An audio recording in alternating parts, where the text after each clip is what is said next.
Hello students, our next topic is atomic spectrum. इसमें सबसे पहले आता है spectrum. Dispersion of light into 7 colours is known as spectrum. जब हम लाइट को प्रिज्म में से पास करते हैं तो 7 कलर में डिस्पर्ज हो जाती है, इसी को स्पेक्ट्रम बोलते हैं। कोई भी एटम है उसका जो एटॉमिक स्पेक्ट्रा है वो एब्जॉर्प्शन भी हो सकता है और एमिशन भी हो सकता है। ये डिपेंड करता है कि उसने एनर्जी को एब्जॉर्ब किया या एमिट किया। देखिए हम इन दोनों में डिफरेंस पढ़ेंगे, absorption spectrum and emission spectrum. दोनों में क्या डिफरेंस है?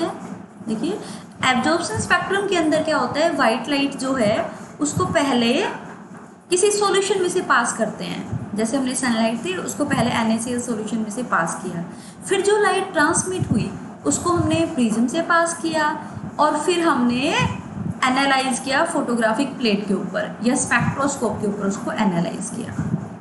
तो ये आपको बताया हुआ है कि it is obtained when white light is first passed through a solution, then transmitted light is analyzed on spectroscope और photographic plate। लेकिन emission में क्या होता है? It is obtained when radiation emitted by a substance are directly analyzed on a spectroscope। इसमें हमने किसी solution में से उनको पास नहीं किया, जो यहाँ से लाइट एमिट हुई उनको डायरेक्ट प्रिज्म में से पास किया और हमने फोटोग्राफिक प्लेट के ऊपर उनको ऑब्जर्व कर लिया। नेक्स्ट देखिए एब्जॉर्प्शन में क्या होता है, it consist of dark lines in a continuous spectrum of bright colours. हमने फोटोग्राफिक प्लेट के ऊपर क्या देखा, कंटिन्यूअस ब्राइट कलर था और उसके बीच बीच में हमें डार्क कलर लाइंस नजर आई। ये दिख रही है ना आपको, डार्क कलर की, ब्लैक कलर की। और एमिशन में क्या होता है, colour lights in a continuous spectrum of dark colour. इसमें क्या होगा, कंटिन्यूअस डार्क कलर होगा, उसके बीच बीच में हमें कलर लाइंस नजर आएंगे।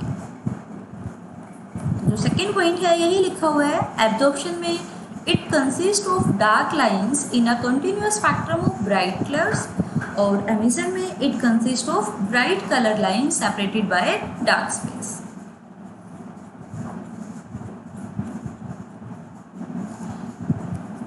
अब देखिए each element give a unique spectrum irrespective of even in the form in which it is present. So line spectrum is also known as fingerprint of atom। ये जो स्पेक्ट्रम है इसको फिंगरप्रिंट ऑफ एटम्स भी बोलते हैं, क्योंकि जितने भी एलिमेंट हैं सबका एक यूनिक स्पेक्ट्रम होता है। फॉर एग्जांपल किन्हीं भी दो ह्यूमन बींग्स के जो फिंगरप्रिंट्स है वो मैच नहीं होते, ऐसे ही ऐसे कोई भी दो एटम्स नहीं है, कोई भी दो एलिमेंट्स नहीं है जिनका जो लाइन स्पेक्ट्रम है वो मैच होता हो। सबका लाइन स्पेक्ट्रम है वो यूनिक होता है।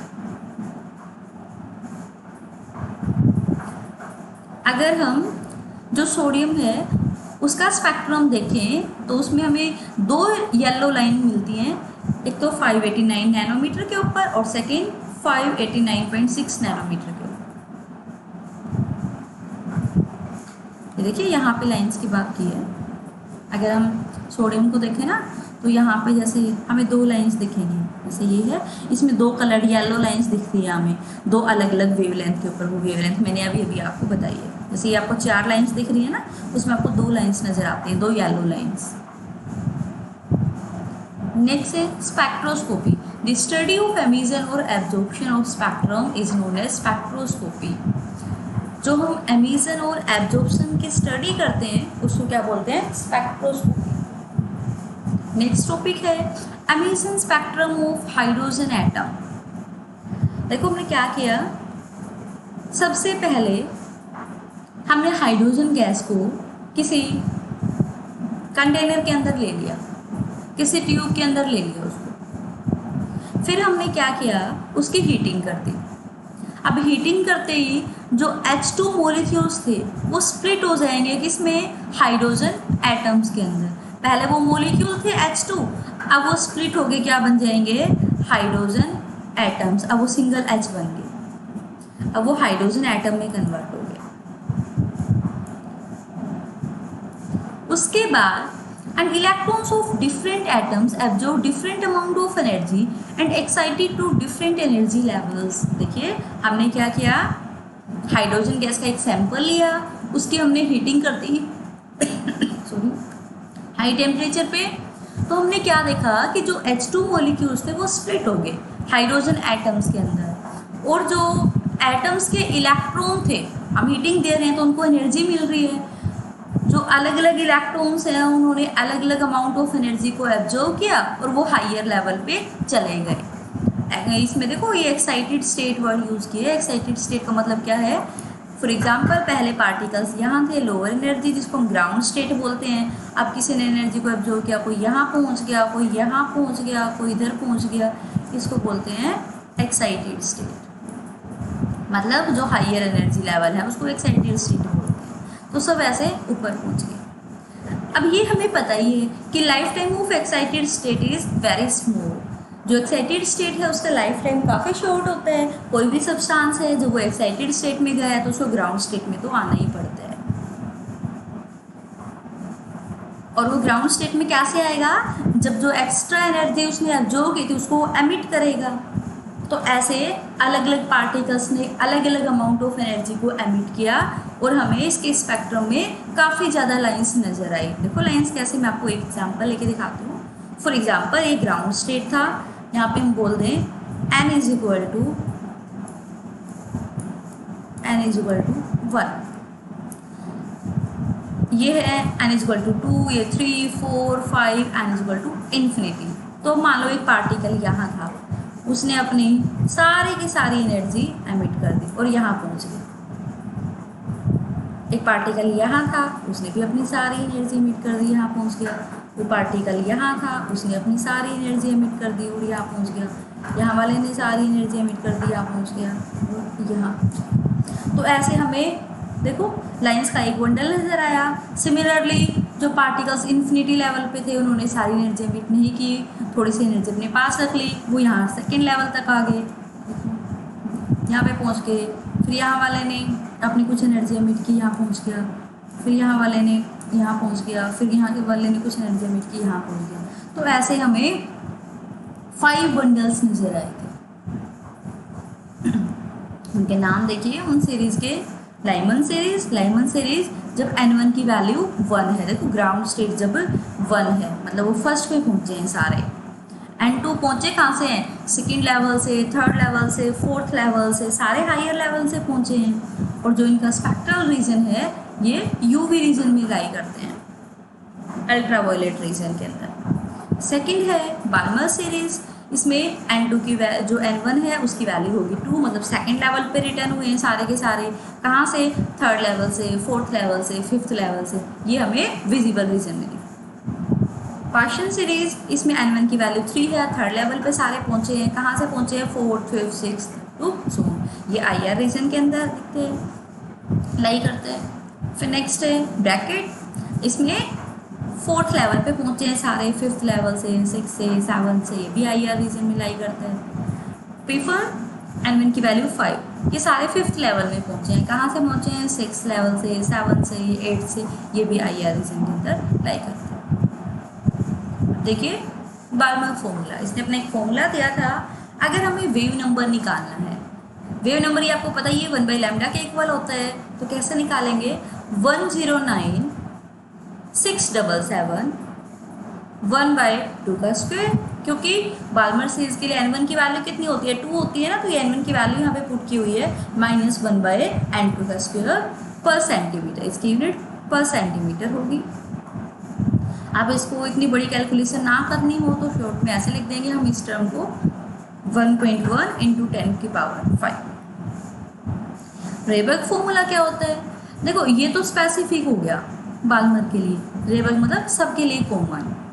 जो वेव नंबर है वो होगा 1/λ = r, ये रेबर्ग कॉन्स्टेंट होता है। 1/n1 का स्क्वायर, n1 वो जिस लेवल पे भी पहुंचा है, -1/n2 का स्क्वायर जिस लेवल से आया है, इंटू जेड स्क्वायर, ये जेड यहाँ पे है एटॉमिक नंबर। फॉर एग्जांपल हम हाइड्रोजन एटम की बात कर रहे हैं तो उसका एटॉमिक नंबर तो 1 हो जाएगा पर सेंटीमीटर। आर की वैल्यू वही है जो ऊपर हमने यूज़ की थी 109,677। नेक्स्ट है limiting lines. It is the line of any spectral series in hydrogen spectrum when n2 is infinity. This line will have shortest wavelength and largest wave number.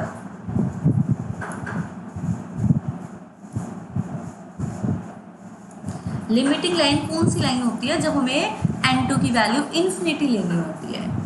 ऐसी जो लाइंस हैं उनकी वेवलेंथ काफ़ी कम होती है, शॉर्टेस्ट होती है, और वेव नंबर उनका मैक्सिमम होता है। अब देखिए इसके ऊपर क्वेश्चन कैसे करने हैं हमें।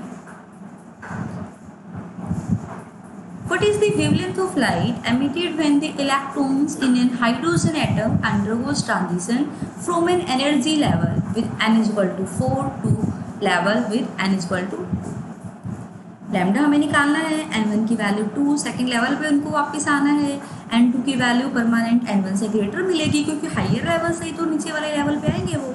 हमने फॉर्मूला लगा दिया, क्या था? 1 by lambda is equal to 1.1 into 10 की power 5 1 by n1 square minus 1 by n2 square into Z square होता है। अब बात किसकी हो रही है? हाइड्रोजन एटम की, तो जेड की वैल्यू 1 है, इसलिए हमने मेंशन नहीं किया उसको। n1 की वैल्यू कितनी पुट हो जाएगी इसमें? 2, और n2 की वैल्यू 4, और इसको आप सोल्व कर लो। नेक्स्ट देखिए, what is the maximum number of emission lines when the excited electron of hydrogen atom in n is equal to 6 drop to ground state? अगर हमें नंबर ऑफ एमिशन लाइंस निकालनी है जब कोई इलेक्ट्रॉन n2 लेवल से n1 level में jump करता है, तो उसके लिए एक फॉर्मूला होता है हमारे पास, n2 माइनस n1 प्लस में 1 डिवाइड बाई 2, तो उससे हम निकाल सकते हैं। अब देखिए यही वाला फॉर्मूला हम पुट करेंगे इस क्वेश्चन में। 6th लेवल से वो ग्राउंड स्टेट पे आए हैं।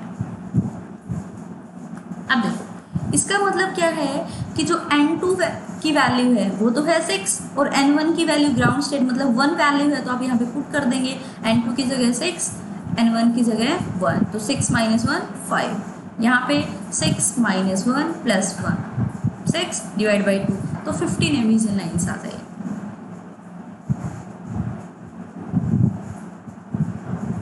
नेक्स्ट देखिए, calculate the wave number for longest transition in the burner series of hydrogen. जब आपसे ये पूछा जाए ना लॉन्गेस्ट वेवलेंथ, तो लॉन्गेस्ट वेवलेंथ में क्या होता है? n2 की जो वैल्यू है वो n1 से जस्ट नेक्स्ट वाली लेनी होती है। अब देखो बाल्मर सीरीज बोल दिया, बाल्मर सीरीज का मतलब क्या है कि n1 की वैल्यू 2 है, तो n2 की वैल्यू आपको इससे नेक्स्ट वाली लेनी होती है, मतलब 3 लेनी है। तो आप ध्यान रखना जब भी ये बोला जाए ना लॉन्गेस्ट वेवलेंथ, तभी आपको यही करना है, n2 की वैल्यू n1 से नेक्स्ट वाली लेनी है। अब आप इसको सोल्व करो।